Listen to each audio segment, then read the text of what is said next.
Hello little champs, welcome to chemistry prep. तो आज हम पढ़ने वाले हैं कोऑर्डिनेशन। अब कोऑर्डिनेशन क्या होता है? अभी तक हम फिजिकल के सारे चैप्टर खत्म कर चुके हैं। अब हमारी बारी है इनऑर्गेनिक की। इनऑर्गेनिक के मेनली तुम्हारे दो ही चैप्टर हैं, एक डीएनएफ ब्लॉक और एक कोऑर्डिनेशन। ठीक है, कोऑर्डिनेशन जो है वो बहुत ज्यादा इंपॉर्टेंट टॉपिक है। चाहे तुम नीट में देख लो उसका, चाहे तुम आगे जैम दो जो कि एमएससी के लिए होता है, या नेट वगैरह किसी भी फील्ड में चले जाओ, कोऑर्डिनेशन की जो वेटेज होती है वो सबसे ज्यादा वेटेज होती है। ठीक है, तो अगर तुम्हें अभी से ही कोऑर्डिनेशन समझ आ गया तो तुम्हें आगे कोई इशू नहीं होने वाला है। इससे बोर्ड के पेपर में भी बहुत क्वेश्चन पूछे जाते हैं। तो कोऑर्डिनेशन बेसिकली होता क्या है? कोऑर्डिनेशन, अब मेनली अगर हम थोड़ा सा पीछे जाएं, जैसे हम हर एक क्लास में करते हैं कि हमें आगे की तरफ जंप मारनी है, तो हम क्या करेंगे, थोड़ा सा बैक जाएंगे और फिर जंप मारेंगे। तो हम थोड़ा सा बैक जाते हैं, अपने कंसेप्ट के ऊपर वापस जाते हैं। तो हमें जहां तक पता है कि कोऑर्डिनेशन हमारे बॉन्ड होते हैं। बॉन्ड क्या होता है? सबसे पहले दो एटम्स के बीच में फोर्स होती है। अब जो एटम होते हैं वो फोर्स मतलब कि बॉन्ड बनाते ही क्यों है?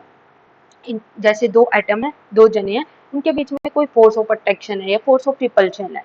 जैसे अगर तुम्हारे दोस्त है, अगर तुम्हारा कोई दोस्त है, तो अगर मतलब तुम्हारा बेस्ट फ्रेंड है तो तुम्हारी उसके साथ अट्रैक्शन होगी, तुम उसके साथ रहना चाहोगे। वहीं अगर तुम्हारा कोई जिससे तुम्हारी बनती नहीं है तो वो क्या होगा, रिपेल करेगा। ठीक है, अब तुम्हें समझ आ गया बॉन्ड होता क्या है, कि फोर्स ऑफ अट्रैक्शन होगी दो एटम्स के बीच में, दो आयन्स के बीच में, दो मॉलिक्यूल्स के बीच में जो अट्रैक्शन होती है। और मेनली जो होती है, जैसे NaCl है, Na पॉजिटिव और Cl नेगेटिव, इन दोनों के बीच में क्या है, फोर्स ऑफ अट्रैक्शन है। ठीक है, तो वो एक बॉन्ड ही बना रहे हैं, NaCl बन गया। ठीक है, अब तीन टाइप के हम मेनली बॉन्ड पढ़ते हैं। एक पढ़ते हैं हम आयनिक, कोवलेंट और कोऑर्डिनेशन। आई होप तुम्हें आयनिक और कोवलेंट क्लियर होंगे, नहीं है तो भी सुन लो। ठीक है, आयनिक में क्या होता है तुम्हारा, हाँ देखो, आयनिक, हमने सबसे पहले बॉन्ड को क्लासिफाई किया किसके अंदर, आयनिक, कोवलेंट एंड कोऑर्डिनेशन। ठीक है, अब तुम्हें पता आयनिक क्या होता है? आयन मतलब आयन से जो बने हुए होंगे। जैसे कि अभी हम बात कर रहे थे NaCl की, NaCl का जो बॉन्ड होता है वो क्या होता है, आयनिक होता है। आयनिक के अंदर तुम्हें अगर ज्यादा डिटेल में जाना है तो बस इतना समझ लो, तुम 11th की बुक रेफर कर सकते हो जिसमें तुम मोलिकुलर बॉन्डिंग वाला चैप्टर पढ़ते हो। उसके अंदर क्लियरली बता रखा होता है कि बॉन्ड होते क्या है, बॉन्ड बनाते क्यों। अब बॉन्ड क्यों बनाते हैं पहले तो ये बता दो, इसको पता है बॉन्ड क्यों बनाते हैं? बॉन्ड बनाते हैं ताकि हम स्टेबल रहे। अभी मान लो कोई इंसान है, जैसे तुम भी हो, अपना एग्जाम्पल लो, तो तुम जब अकेले रहते हो तो तुम्हें एक लोनली फील होता है। जब तुम अपने सराउंडिंग में किसी फ्रेंड के साथ रहोगे या फिर अपनी फैमिली के साथ रहते हो तो तुम्हें एक स्टेबिलिटी फील होती है कि तुम्हारे पास कोई है जिससे तुम बात कर सकते हो, कुछ डिस्कस कर सकते हो। तुम्हें कोई प्रॉब्लम आ रही है, अपने दोस्त के पास चले जाते हो।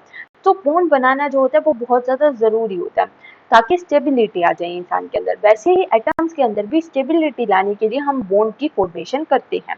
ठीक है, उसके बाद आयनिक, कोवलेंट और कोऑर्डिनेशन, हमने तीन बॉन्ड पढ़े। आयनिक मतलब आयंस के इन्वॉल्व होंगे, जैसे NaCl है, NaCl का तुम्हें पता है Na पॉजिटिव और Cl नेगेटिव। अब आयनिक में क्या होता है कि एक आयन जो होता है जिसको हम कैटायन बोलते हैं और एक एनायन होता है। कैटायन जो होता है वो अपना इलेक्ट्रॉन्स जो होता है वो लूज करता है और एनायन जो होता है वो देता है। ठीक है, जैसे Na है, Na की कॉन्फ़िगरेशन तुम्हें पता होगा 2 8 और 1 होती है। इसके पास एक इलेक्ट्रॉन आउटर शेल में पड़ा हुआ है और इसके पास 7 इलेक्ट्रॉन पड़े हुए हैं। तो ये जो इनका एक इलेक्ट्रॉन है ये आपस में शेयर कर लेते हैं, तो Na पे पॉजिटिव आ जाता है और Cl पे नेगेटिव आ जाता है। तो इनमें क्या होगी, एक चार्ज की फॉर्मेशन होगी जिसको हम बोलते हैं आयनिक बॉन्ड फॉर्मेशन। ठीक है, बाकी तुम्हें और डिटेल में जाने की कैरेक्टरिस्टिक्स क्या होती है तो 11th का चैप्टर उठा के पढ़ लो। कि अभी हमारा मेन टॉपिक है कोऑर्डिनेशन, तो हम उसी को ही पढ़ेंगे।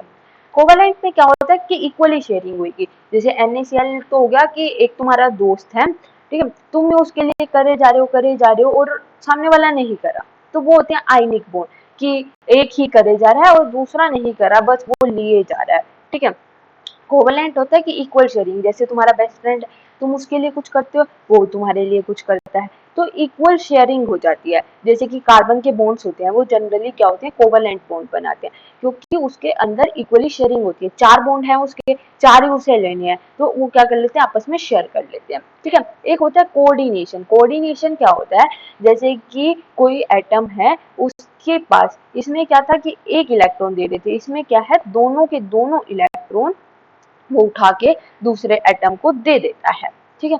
ये हो गया कि तुम्हारा एक अमीर दोस्त है जो तुम्हारी हमेशा हेल्प करना चाहता है, तो वो तुम्हें देता ही रहता है। अब तुम उसके लिए नहीं कर सकते, लाइक अभी इनकम की बात करें हम, ठीक है। तुम उसके लिए फ्रेंडशिप के लिए अलग अलग पैरामीटर्स होते हैं। अभी ये मत समझ लेना कि अमीर दोस्त करे जा रहा है, करे जा रहा है, ठीक है। तो मैंने एक पैरामीटर लिया है यहाँ पे। अब तुम्हें क्लियर होगा बॉन्ड क्या होता है। बॉन्ड होता है जो कि फोर्स ऑफ अट्रैक्शन होती है दो एटम के बीच में। बॉन्ड बनाते क्यों है, ताकि हमें स्टेबिलिटी मिल जाए, मतलब मेनली एटम्स को और मॉलिक्यूल्स वगैरह को। 3 टाइप के बॉन्ड पढ़ते हैं हम, आयनिक, कोवलेंट और कोऑर्डिनेशन। आयनिक क्या होते हैं, तुम्हारे जो आयंस के फॉर्मेशन से होते हैं, ठीक है। कोवलेंट में क्या होती है, इक्वल शेयरिंग होती है। और कोऑर्डिनेशन में क्या होता है कि एक ही एटम दूसरे एटम को बहुत ज्यादा दे देता है। मतलब जैसे इसमें क्या था कि एक इलेक्ट्रॉन ही शेयर हो रहा था, ठीक है। इसमें क्या है, 2 इलेक्ट्रॉन्स की शेयरिंग होती है और प्रॉपर शेयरिंग होती है। इसमें चार्ज फॉर्मेशन नहीं होता। इसके कोऑर्डिनेशन को शो करने के लिए तुम एक एरो यूज करते हो जिसको हम ऐसे डिनोट करते हैं, ठीक है। तुम इस एरो से डिनोट कर सकते हो कि यहाँ पे क्या बना है, कोऑर्डिनेट बॉन्ड बना है, ठीक है। कोऑर्डिनेशन के अंदर हम 3, जब तुम एनसीईआरटी खोलोगे तो 3 कॉम्प्लेक्स मेनली हम पढ़ते हैं, ठीक है। एक होता है तुम्हारा हीमोग्लोबिन, एक होता है तुम्हारा हीमोग्लोबिन हो गया। हीमोग्लोबिन के अंदर कौन सा आइटम प्रेजेंट होता है, सेंट्रल आइटम। ऐसे यहाँ से क्वेश्चन बन सकता है कि हीमोग्लोबिन के अंदर कौन सा सेंट्रल आइटम प्रेजेंट होता है, तो वो कौन सा होता है, एफपी प्रेजेंट होता है। आयरन जो होता है हीमोग्लोबिन के अंदर प्रेजेंट होता है, ठीक है। अब तुम्हें मायोग्लोबिन पता है, चलो मायोग्लोबिन तो डिटेल हो जाएगी, ठीक है। हीमोग्लोबिन पे ही रहते हैं। उसके बाद पहला आता है हीमोग्लोबिन, दूसरा आता है तुम्हारा क्लोरोफिल और तीसरा आता है तुम्हारा विटामिन B112। हाँ, विटामिन B112 आता है, ठीक है। विटामिन B112 के अंदर तुम्हारा कौन सा सेंट्रल एटम प्रेजेंट होता है, जो कि होता है कोबाल्ट। देखो कितना कॉम्प्लेक्स है तुम्हारा विटामिन B112, ठीक है। उसके बाद मैग्नीशियम के अंदर, क्लोरोफिल के अंदर होता है मैग्नीशियम, ठीक है। तो हम कोऑर्डिनेशन जब तुम खोलते हो तो तुम्हें 3 एटम्स दिखते हैं, मतलब 3 तुम्हें दिखते हैं, ठीक है। तो उसमें क्या होता है, सबसे पहला होता है हीमोग्लोबिन, एक होता है तुम्हारा हीमोग्लोबिन हो गया, दूसरा हो गया तुम्हारा विटामिन B112 और तीसरा हो गया क्लोरोफिल। अब जो हीमोग्लोबिन होता है उसके अंदर क्या होता है, Fe आयरन प्रेजेंट होता है। तो यहाँ से तुम्हारे क्वेश्चन बन सकते हैं, name the central atom which is present in chlorophyll, B112 और तुम्हारा हीमोग्लोबिन। तो तुम्हें पता होना चाहिए क्लोरोफिल के अंदर क्या होता है, मैग्नीशियम होता है। क्लोरोफिल के अंदर क्या होता है, मैग्नीशियम होता है। विटामिन B112 के अंदर कोबाल्ट होता है। और जो हीमोग्लोबिन होता है या मायोग्लोबिन होता है उसके अंदर क्या होता है, आयरन प्रेजेंट होता है, ठीक है। बाकी तुम्हें ये स्ट्रक्चर याद करने की कोई जरूरत नहीं है, ना एनसीईआरटी में दे रखा है। मैंने बस तुम्हें ये दिखाने के लिए किया था कि जिस चीज को हम बहुत इजी समझ रहे होते हैं वो चीजें उतनी इजी होती नहीं है। अगर हम तुम विटामिन B112 को देखो, उसका नाम कितना इजी है, बट इसका कॉम्प्लेक्स देखो कितना मुश्किल है, ठीक है। जितना चीजों को समझोगे ना उतना ज्यादा क्लियर होगा। तो यहाँ से एक ही क्वेश्चन बन सकता है, सेंट्रल एटम का। अब होता है कोऑर्डिनेशन कंपाउंड। अब कोऑर्डिनेशन कंपाउंड को समझने के लिए तुम्हें समझना पड़ेगा ये फिगर देखो, ठीक है। ये होता है तुम्हारा कोऑर्डिनेशन कंपाउंड। जैसे कि ये है कोबाल्ट, इसके साथ जुड़े हुए सारे एटम, ठीक है। ये होता है तुम्हारा सेंट्रल मेटल आयन। जैसे कि अब तुम क्लास का एग्जांपल लो, क्लास में एक सीआर होता है, मतलब मॉनिटर होता है, उसके सारे बच्चे सुनते रहते हैं कि ये मेरा दोस्त है, ये मेरा दोस्त है। तो सारे जो उनसे सुन रहे हैं, ठीक है, ये तुम्हारा हो गया मॉनिटर। मॉनिटर क्या होता है, मतलब जो पूरी क्लास को हैंडल करता है। वैसे एक सेंट्रल मेटल आयन होता है केमिस्ट्री के अंदर, जो कि सारे एलिगेंट्स को अपने मतलब पकड़ के रखता है, ठीक है, मतलब मॉनिटर करता है उनको, ठीक है। उसके बाद होते हैं तुम्हारे, ये होते हैं तुम्हारे लिगेंड्स, ठीक है। ये जो साथ में जुड़े हुए हैं ये हो गए तुम्हारे लिगेंड्स, ठीक है। सेंट्रल मेटल आयन कौन हो गया, तुम्हारा मॉनिटर मॉलिक्यूल का, और ये हो गया तुम्हारे लिगेंड्स, ठीक है। अब ये दोनों मिलके क्या बना लेंगे, कॉम्प्लेक्स आयन बना लेंगे, सेंट्रल मेटल आयन। और जब लिगेंड मिल जाते हैं तो क्या बना लेते हैं, कॉम्प्लेक्स आयन बना लेते हैं, सेंट्रल मेटल आयन। और जब लिगेंड मिल जाते हैं तो क्या बना लेते हैं, कॉम्प्लेक्स आयन बना लेते हैं। और उसके साथ में क्या होते हैं तुम्हारे काउंटर आयन। काउंटर आयन होते हैं जिनको हम रिप्लेस कर सकते हैं, ठीक है। एक तो जैसे अभी हम क्लास का एग्जांपल लेंगे, अब क्लास में तुम्हारे कुछ होते हैं अच्छे दोस्त और कुछ होते हैं कि क्लासमेट हैं बस, ठीक है। अब जैसे तुम्हें प्रायोरिटी देनी है कि दो बच्चों का बर्थडे है, एक तो तुम्हारे अच्छे वाले दोस्त का बर्थडे है और एक जो है वो ऐसे नॉर्मल दोस्त का बर्थडे है, ठीक है, क्लासमेट है वो तुम्हारा। अब तुम किसके बर्थडे पे जाओगे? ऑब्वियसली जो तुम्हारा अच्छा दोस्त है ना। तो इनको क्या करते हैं हम, जो दूसरे वाले होते हैं, काउंटर आयन होते हैं, उनको जनरली रिप्लेस कर सकते हैं, ठीक है। ये मॉलिक्यूल में प्रेजेंट तो होते हैं, मतलब ये दोस्त तो हमारे भी है, बट इतने खास नहीं है, तो हम इन्हें रिप्लेस कर सकते हैं जनरली, ठीक है। तो इनको बोलते हैं काउंटर आयंस, जो कि एक मॉलिक्यूल के अंदर नहीं आते। जैसे एक हमारा दोस्ती का पैरामीटर होता है कि हम डिसाइड करते हैं कि इसने मेरे लिए किया, मैंने इसके लिए किया, तो ये मेरा अच्छा खासा दोस्त है, ये इससे मेरी वाइफ मैच होती है, ये मेरा दोस्त है। और जिससे नहीं होती तो हम उसे रखते तो हैं कि हाँ ये मेरा क्लासमेट है, ये मेरा दोस्त है, बट वो होता नहीं है उतना, ठीक है। तो एक पैरामीटर होता है, एक दायरा होता है, जो कि क्या है, कॉम्प्लेक्स आयन है, ठीक है। अब तुम्हें क्लियर होगा सेंट्रल मेटल आयन, और इसे अभी हम डिटेल में पढ़ेंगे तो तुम्हें और ज्यादा क्लियर हो जाएगा, ठीक है। तो अभी चलते हैं अपनी डेफिनेशंस की तरफ। सबसे पहले हम डेफिनेशंस करेंगे, उसके बाद हम IUPAC पे बढ़ जाएंगे। कोऑर्डिनेशन एंटिटी क्या होती है? अभी जैसे तुम यहाँ पे देख रहे थे, ये तुम्हारी क्या होती है, कोऑर्डिनेशन एंटिटी होती है, ठीक है। अब जब केमिकल कंपाउंड के अंदर सेंट्रल मेटल आयन सराउंड होंगे नंबर ऑफ एटम और मॉलिक्यूल से, उसे बोल देते हैं कोऑर्डिनेशन एंटिटी। जैसे कि ये तुम्हारा है कोऑर्डिनेशन एंटिटी, मतलब कि कोऑर्डिनेशन एंटिटी मतलब कि कोऑर्डिनेशन का स्पेस। कोऑर्डिनेशन का स्पेस क्या होगा, जिसमें मेटल सेंट्रल मेटल एटम जो है वो बाउंड होंगे किससे, नंबर ऑफ एटम से और मॉलिक्यूल से, उसे हम बोल देते हैं कोऑर्डिनेशन एंटिटी। जैसे इसकी डेफिनेशन पढ़ो, chemical compound in which central metal atom और atom ions is bound to a number of atoms और मॉलिक्यूल और आयन। जैसे कि अगर तुम एग्जांपल लो, जैसे मैंने बोला कि तुम्हारे जो मॉनिटर होता है और जो बाकी सारी क्लास होती है वो उससे जुड़ी हुई होती है, कि मॉनिटर की सुनेंगे तो मॉनिटर क्या हो गया, तुम्हारा सेंट्रल मेटल आयन हो गया, और बाकी सारे जो बच्चे हैं वो क्या हो गए, तुम्हारे लिगेंड्स हो गए, मतलब नंबर ऑफ एटम्स और मॉलिक्यूल्स जो जुड़े हुए हैं, ठीक है। तो ये तुम्हारा क्या हो जाएगी, पूरी क्लास जो होगी वो तुम्हारी क्या होगी, कोऑर्डिनेशन एंटिटी बोल दोगे। समझ आया? क्लियर होगा कि क्लास क्या है, तुम्हारी कोऑर्डिनेशन एंटिटी है। जो तुम्हारा मॉनिटर है वो तुम्हारा क्या है, सेंट्रल मेटल आयन है, और बाकी जो सारे बच्चे हैं जो मॉनिटर के साथ जुड़े हुए हैं, जिनको मॉनिटर का कहना मानना पड़ता है, वो क्या होते हैं, तुम्हारे एटम सराउंडिंग एटम्स होते हैं, ठीक है। कोऑर्डिनेशन एंटिटी बोल देंगे इनको। अब जैसे एग्जांपल देखते हैं हम, जैसे कि हो गया तुम्हारा COCl3NH3। यहाँ पे जो CO है ये तुम्हारा क्या है, जो तुम्हारा CO है वो तुम्हारा सेंट्रल मेटल आइटम है, और ये जो सारे लिगेंड्स हैं ये तुम्हारे जुड़े हुए हैं, ठीक है। जैसे FeCN6 4 नेगेटिव ले लो।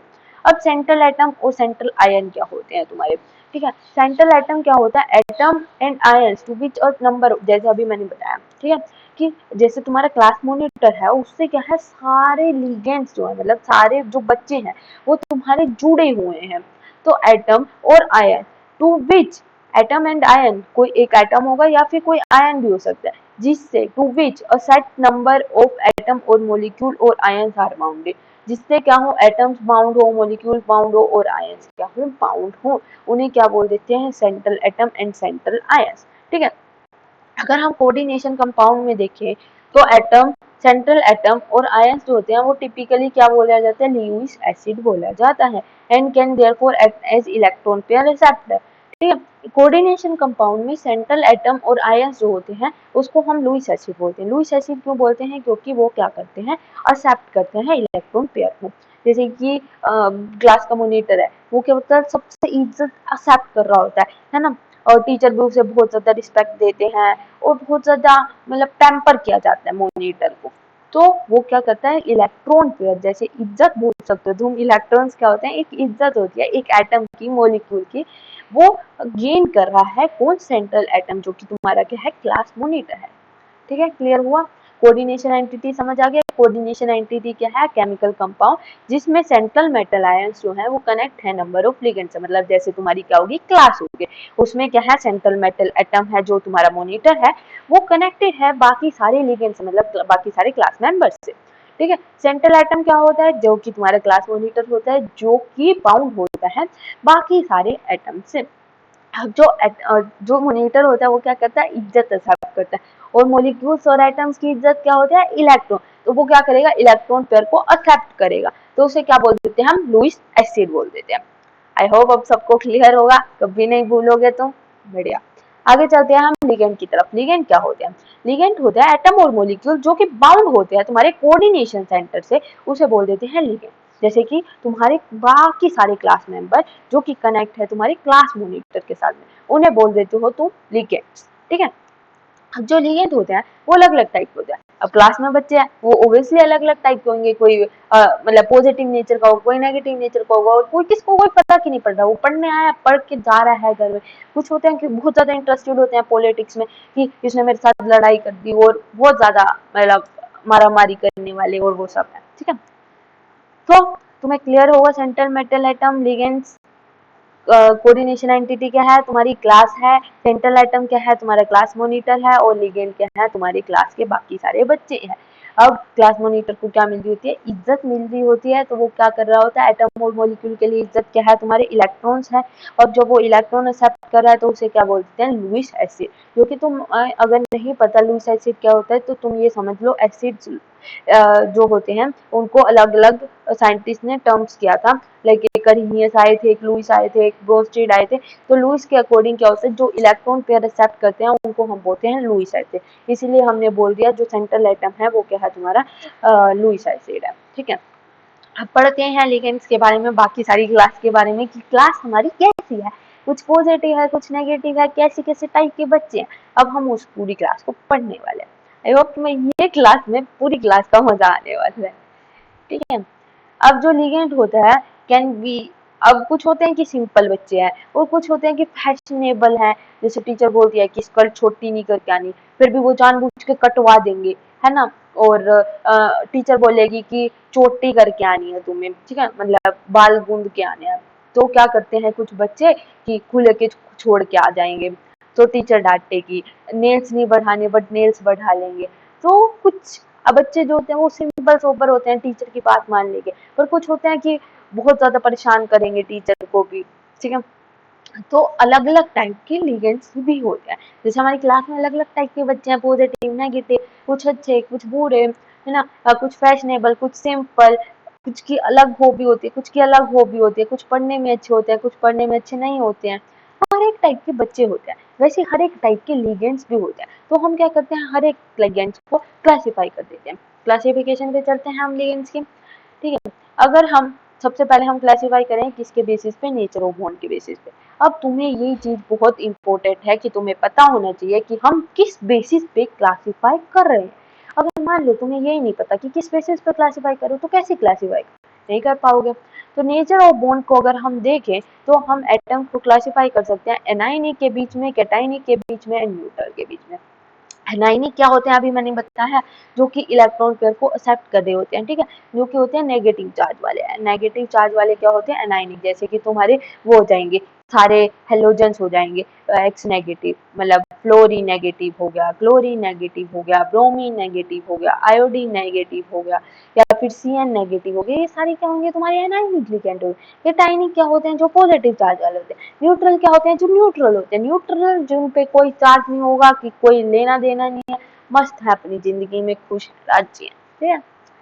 उसके बाद आते हैं हम लिगेंड को क्लासिफाई करते हैं उनके बेसिस पे कि कितने वो डोनेट कर सकते हैं। जैसे कुछ होते हैं हमारे अच्छे दोस्त होते हैं, वो हमें एक इलेक्ट्रॉन्स दे देंगे, थोड़ी इज्जत देंगे, कुछ बहुत ज्यादा इज्जत देंगे, कुछ बहुत ही ज्यादा इज्जत देंगे।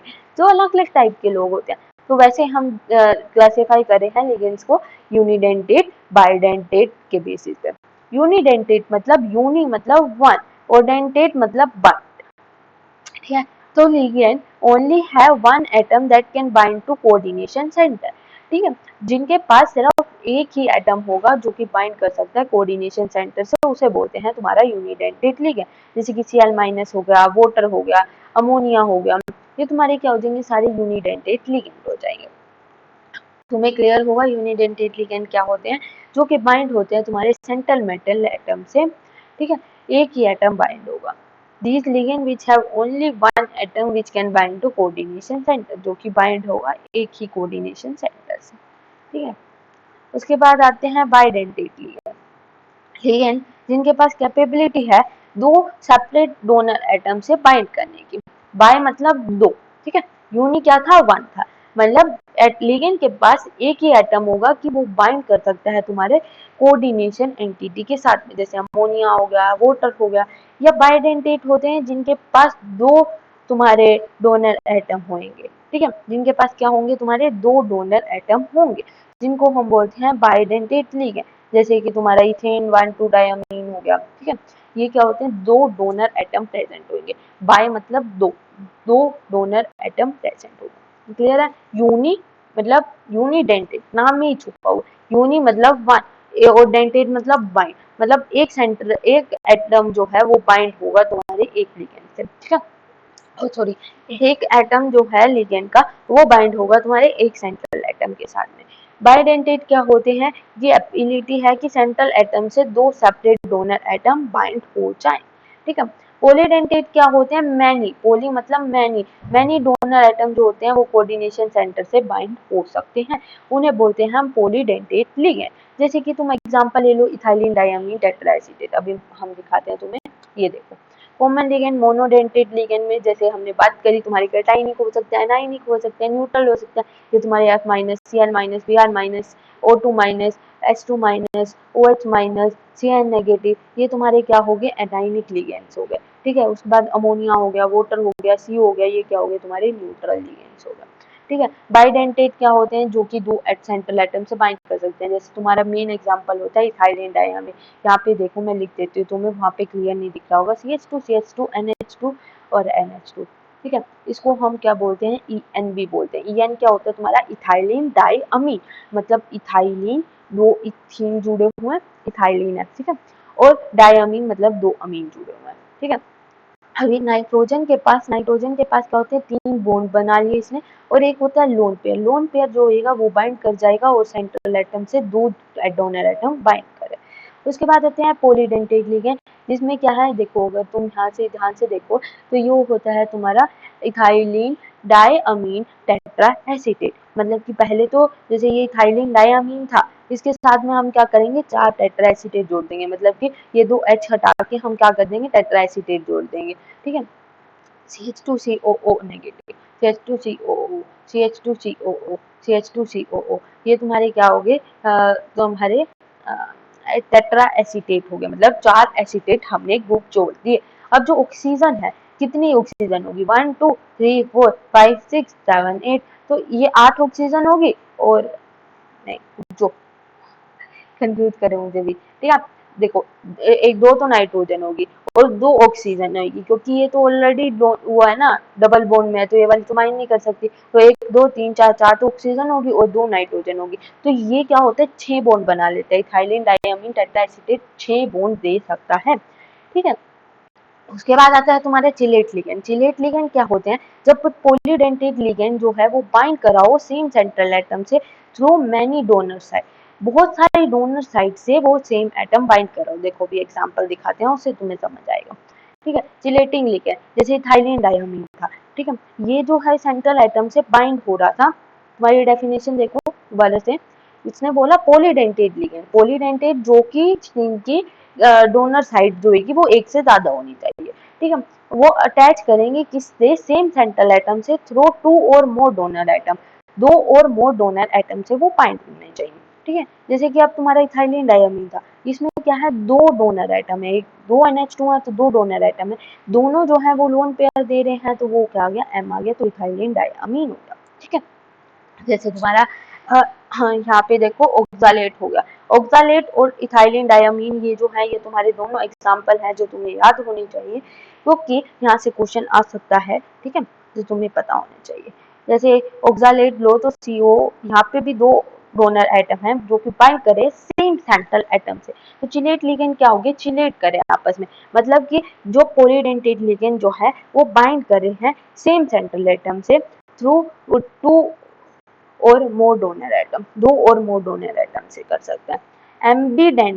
एम्बीडेंटेट लिगेंड क्या होते हैं, जिनके पास कैपेबिलिटी होती है, some ligand have the ability to bind to the central atom via the atom of two different element, ठीक है, जैसे कि HCl नेगेटिव, देखो एम्बीडेंटेट मतलब नाम में छुपा हुआ, एमबी मतलब एक ही एटम है जो कि दो साइड से बाइंड कर सकते हैं, जैसे तुम्हें HCl नेगेटिव देखो, इसमें जो है ना तो S भी डोनेट कर सकता है और जो नाइट्रोजन है वो भी डोनेट कर सकता है, तो हम किसी से भी ज्वाइन कर सकते हैं। तो डेफिनेशन पढ़ो, some ligand have ability to bind to central atom via atom of two different element, via atom of दो डिफरेंट एलिमेंट्स जो है वो प्रेजेंट है उनसे एटम ज्वाइन कर सकता है।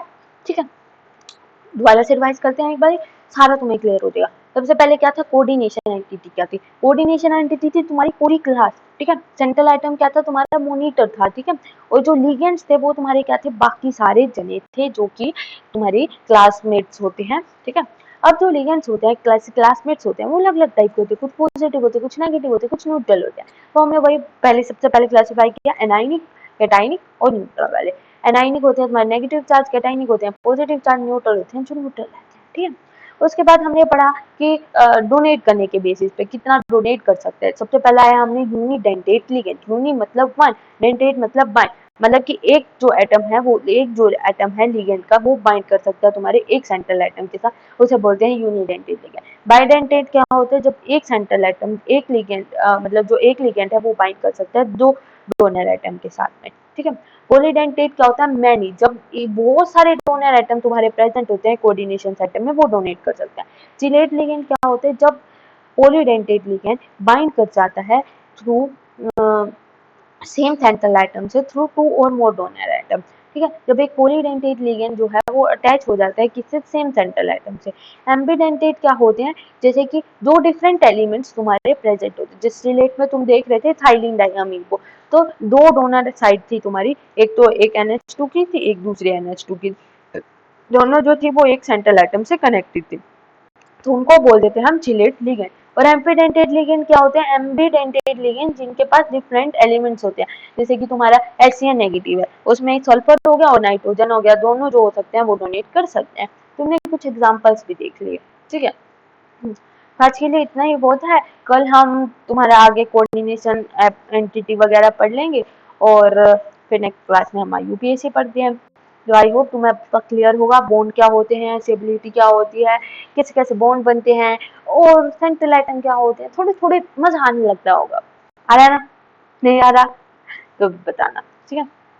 मिलते हैं नेक्स्ट क्लास में, पढ़ते रहो, खुश रहो और मस्त रहो। Bye bye.